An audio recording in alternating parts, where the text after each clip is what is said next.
Hi, everyone. Welcome back to another amazing episode on the Unleashing Potentials podcast. I'm your host, Bernadette, and joining me today is Shari. How do I Yes, pronounce your last name? Teigman. Teigman. Nice. How are you? I'm good. I'm so happy to be here. Thanks so much for having me. You're welcome. So, Shari, where about are you and what is it that you do? Tell us more about you. Sure. So I'm about 10 minutes outside New York City, but I split my time between England and home. So it depends on where I am. At the moment, I'm home. In a couple of weeks, I'll be on the other side of the world. And I am a performance coach and a creative business strategist. And I help people unleash their Maverick in their life and their business. So when I saw the title of your show, I said, oh, I think we're going to have a good chat. Absolutely agree on that.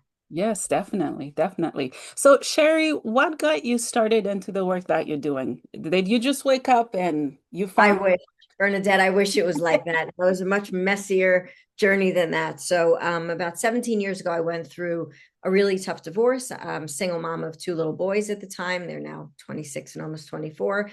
And I knew what I didn't want in life, but I didn't know what I wanted. And I was shocked by that because I've always been very extroverted, very confident, life of the party in the room. So I had no idea that I built a life that worked for everyone but me because I just worried about everyone else's happiness. And when I finally got through the divorce and I looked around me, I said, everything I know is what I don't want anymore, which is a wonderful place to start.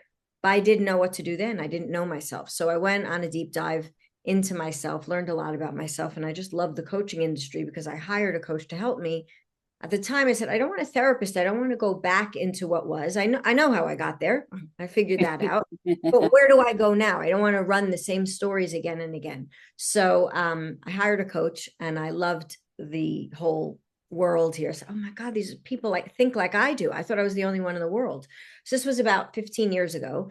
And I studied for a year to be a coach and a yoga teacher at the same time. I figured I would do inside and outside. Let's just find out what's in here. And I've had my business now for 12 years. And even then, what I did was I finished my coaching training and I popped up the website and it looked like everyone else's. And it used all the nice coaching words like alignment and blah, blah, blah with perfect pictures. And weirdly, I had no customers. And I said, oh my God, I did it again. I followed in line again. So I got out of the perfect little life. And then I created a perfect little business. And I said, I'm not doing it like this. I'm going to bring all of myself, which I call the Maverick version of me, the individual, out of the box, sweary and loud and colorful. And it's either going to be that or I'm not doing it. I'm not building someone else's dream again and again and again. So that was about 11 years ago. And it's working and I love it. And I like to help people exactly with that. Not everyone is colorful and extroverted and loud, but everyone has that edge to them, whether it's you're nerdy and techie or you're quiet and wise. When we're told we all have to fit into certain boxes, we leave ourselves out and that potential stays Mhm. very, very hidden. And then we're building things, even if they work or make us money that we don't want or don't feel like they belong to us. And I will not have it in this world if I have a choice. Mm. Oh, I love that. Two colorful people together. Exactly. When you popped up on screen, I'm like, one of my people there. Yeah, yeah, I love that. Thank you for sharing. Your story, it speaks so much to my soul because I did a recent video, people are asking, how did you do your hair like that? And everybody loves it. What I wish was for everybody to try it for themselves or whatever it may be, because we camouflage ourselves and we just live other people's dreams and we never fully step into our power and potential and actually do what we want to do. So people like you and me, they're very rare to find, and the world needs us, doesn't Yes. it? It's interesting because someone will see you and say, "Ooh, how did you do that?" Or they'll ask me, I wear crazy glasses. I mean, this is just who I am. And they'll say, "Oh, how are you like that?" I'm like, I've always been like this. I just stopped pretending I wasn't like this. So it's not even changing or, oh, I need to change it to another person. It's finding out who you are and letting it be Mhm. enough and not too much and not too little. Is even when they come up and they're inspired by it, they're too afraid to do it for themselves. But this isn't contagious. This isn't, oh, I'll listen to Bernadette and Shari and then I'll feel all better. It's like, no, then you get a turn. You go do what you want. It's not about marching in line behind us. No one's behind us. We go like this. So Yeah, yeah, definitely. So What are you doing different within the line of work that you're doing? Because there are lots of people who may be doing similar work. What sets yours on fire or color? What are you doing different that other people are not doing? Perfectly worded question for me. So the personal development space is beautiful, and I don't believe in competition. I think there's enough space for everyone. There are lots of people in this world who need help, but I personally struggle with all the just positive affirmations and just the manifestation stuff. It's beautiful if it works for you, and for a lot of people it doesn't resonate and they feel more broken than it helping, and I can't stand that. So I'm a New Yorker. I'm not very positive by nature. I'm very snarky. I say it how it is. I give tough love. So I think the different way that I come across is I don't pretend that this stuff doesn't hurt. I don't pretend that we don't have trauma and we don't have stories and we don't have things that keep us stuck. Of course we do. But to me, it could be a lot more fun to get unstuck. It doesn't have to be this long drawn out trauma informed shaking on the floor, crying and throwing up. I mean, if that's your way, then great. But in every day, we get to decide what we want in the world. We've all been through stuff. And, I don't need to show my list to your list and who's going to win. I don't want any of us to win at that game. Yeah. It's what do we decide to do with our lives? Where are our strengths? Sometimes our strengths become weaknesses when we hide behind them. And then where are our weaknesses? Some of our strengths are in there, but we're too afraid to go play with them. So I really bring a lot of play and color and laughter to the hard work of business strategy and identity upgrades. Because if we're not willing to be honest and open and a little vulnerable, then we're just going to be playing someone else's rules again, maybe a little bit better than our last one. So I kind of help people strip everything back. So a lot of people will come to me because they want to scale their businesses. They want to make more money. And they're very surprised when I start with self and they're like, no, that's fine. I don't want that. I just want this to work. That can't work till we work on this. Till we know how they work together, you will build something that you don't want to be in. And sometimes they go away and they come back and like, okay, you were right. And sometimes they're too scared. So we'll focus on the business. I'll ask a few questions and they get so stuck because I'll say, you don't know the answer because that has to come from you, not just 5 steps of someone else's template. So I think I make it very playful and I'm very, very honest. And I also share a lot about my own stuff. So I'll be on stage in front of 500 people and I'll make everyone cry talking about something of mine. And it's not for performance. It's just, we all have crap. Like, I'm not going to stand up here and pretend I'm perfect. I go through the same stuff all of you do. I just have different tools, different ways of looking at it, a different perspective. And then you can trust me because I am as human as everyone else. And then we can figure it out together. I figure out my ways. I'm happy to help you figure out what will work for you. Just honesty, really, sadly rare. Yeah, yeah, I agree. I agree. Let's talk about identity crisis. I have one every 2 minutes, and it's Yes, a very same. long time. Um, please talk to people that are struggling with it.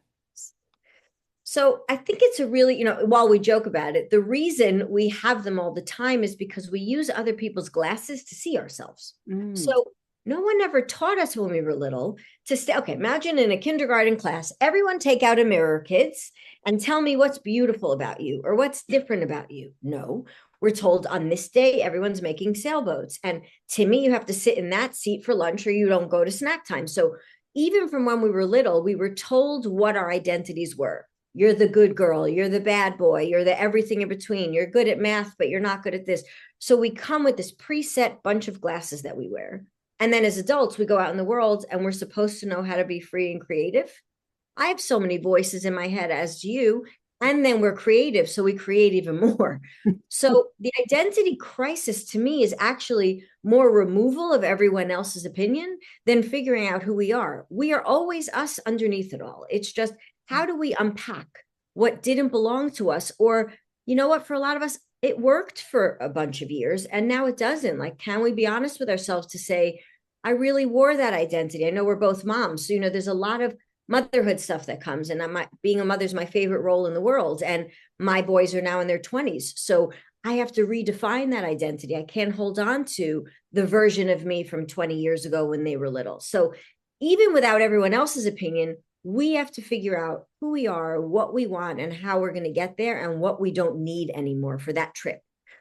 So this identity thing is we ask everyone else's opinions and then we look at old version of ourselves and we miss the whole middle bit, which is just who we are by nature. What are the things that make us sing? What are the things that we loved as children and we're told that's silly, don't do that, or that's not going to work? I mean, I have clients who are really successful and scared to get on stage because in third grade, a teacher told them that they weren't a good public speaker.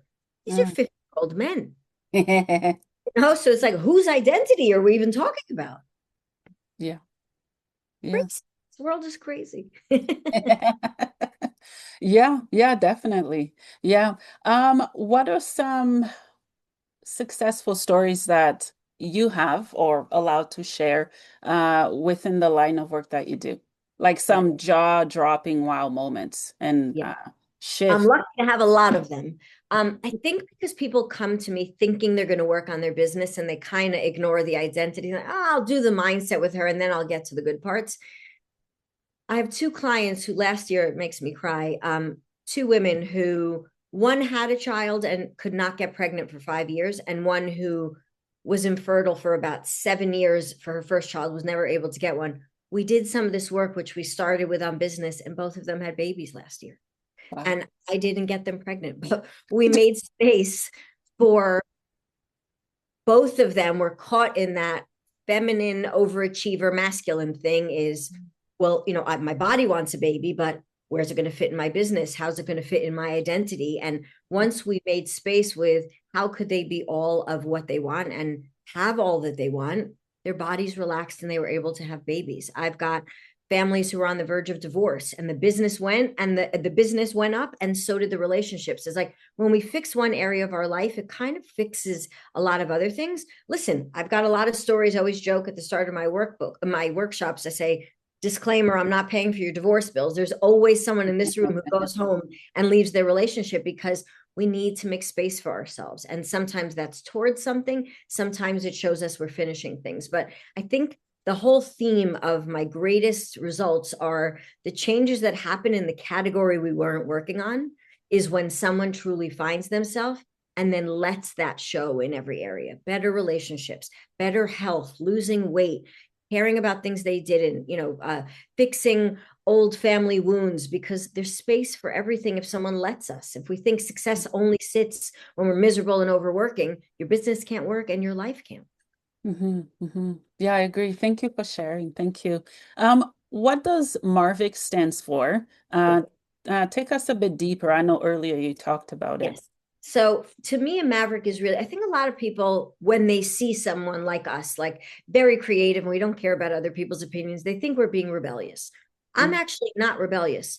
I'm marching to my own beat. I don't notice what anyone's doing. I've been like this my whole life. I don't really care what anyone else is doing. There's no competition. It's great. You want to do that with your life? Amazing. So the maverick is really about understanding what makes you unique instead of how you fit in.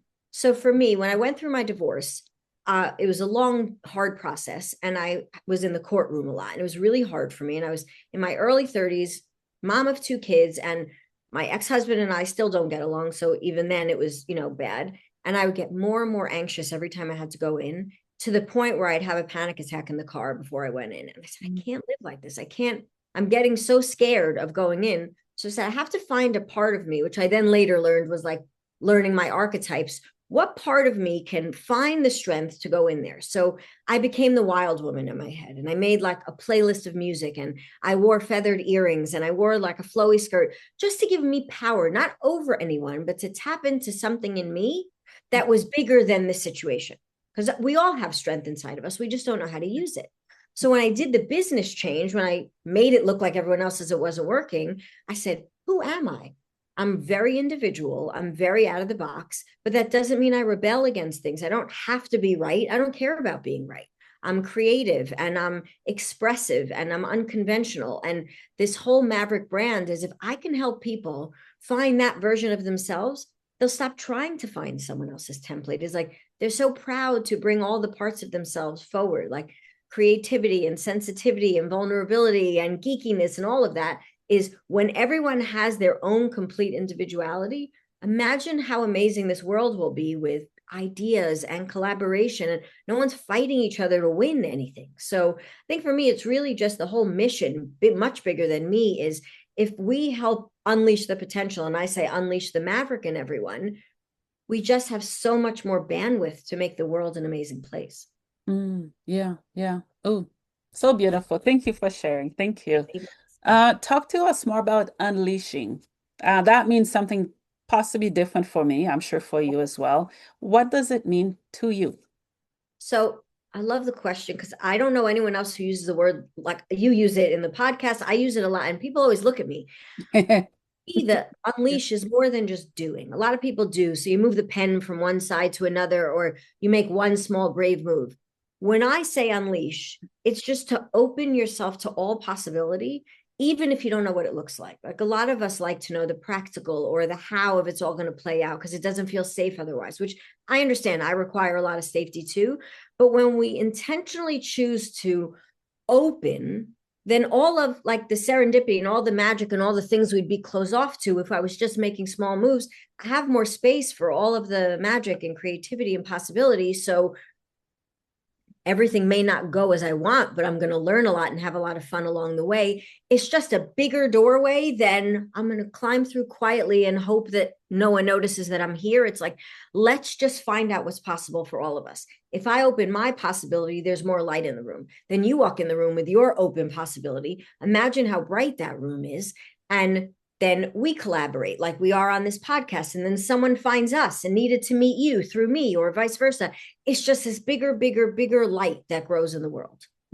I love that. Thank you for sharing. Yeah, for me, Definition. I'm curious. yeah, it's so hard to put it into words. It's more of a soul expression, Beautiful. which not all of us speak, but all of us can or can Yeah. choose to do it. All of us Yeah. have a soul. We're here for a purpose and a reason. When I think of the word unleash, um, if anyone has any smallness mindset, they might want to run away because I'm gonna get glitter all over them when I explode, when I come out. It's a rising phoenix. Oh, I love it. I It's love the it. cycle of it, and I love phoenixes. I've never seen one, but it's something that I've been drawn to. How they rebirth and Yes. spread their wings and fly. That's kind of what that means for me.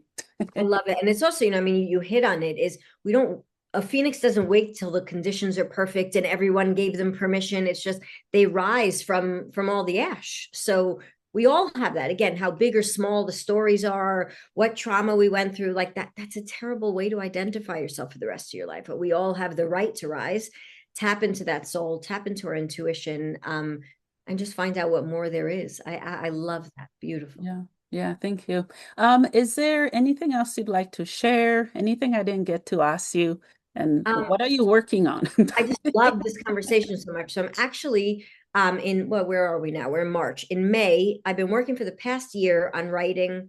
So I have 7 books in my head. And my mom passed away 2 years ago. I turned 50 2 years ago, and I was gonna write my first book then. And my mom passed away, so it was not the time. And then I started last year to write the book. And of course, another book came before that book. So in May, I wrote a field guide. So I wouldn't call it a journal. It's like a bunch of exercises and experiences and dares and QR codes to videos with me. And it's called The Maverick Way, a field guide to coming undone on purpose.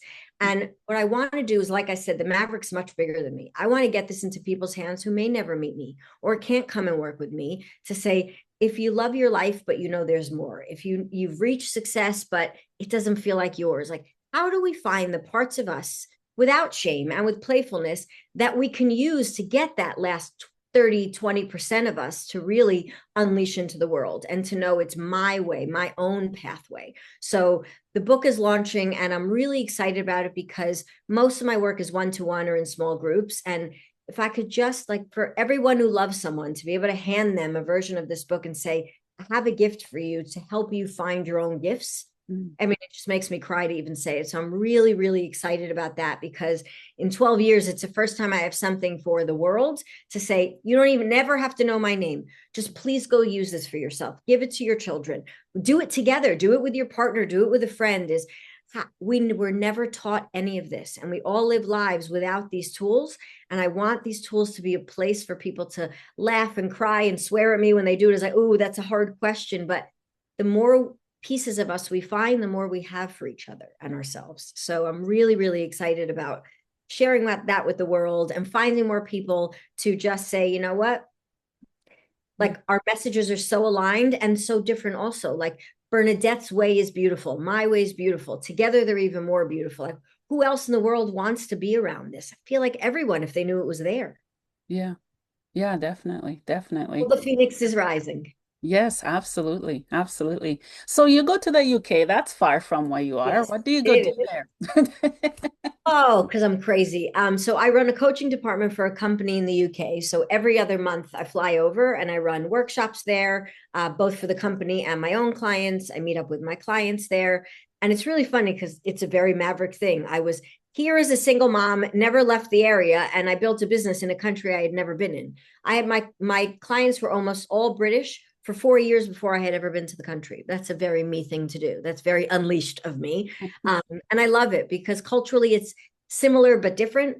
So, I think they trust me differently. I'm loud, I'm expressive, kind of can't forget me if you like me or not, but still. And I just think it's exciting to bring this work to, I think Americans are more open to the change. And in England, they're a few years behind. So it's nice to meet people who haven't read all the books or done Tony Robbins 30 times and watch them explore these sort of things that maybe culturally they don't get to or generationally they don't get to, and say, I didn't even know this was possible. It's just beautiful to see people crack their own minds open, and to have the gift to be witness to that. I just love Yeah. it. I Yeah. don't love it, but I do love the work. Yeah, that's awesome. Few questions as we wrap up. What is the meaning of life for you? So I'm very loud, but I'm very little. I'm only 4'11". I take up a lot of space with my mouth, though. And I'd say most of me is heart. I have a very, very big heart. And it hurt me for a lot of years in my life because there are a lot of people in the world who are not like me and you and don't look at the world the way we do. And for a long time, I think I hid it because I didn't want to get hurt by my big heart. And when I went through this whole transformation for myself, I said, wait a second, I have to lead with that heart, whether it hurts or not, because that's what I'm meant for. If it's to shine a light, then great. If it's for someone to know I'm not for them and they move away, that's also great. So for me, the meaning of life is really to bring as much unconditional love to the pain in the world, even if I don't get to touch the people, for them to see that this is possible, for someone to truly be so open-hearted and very unconditional, even when it hurts.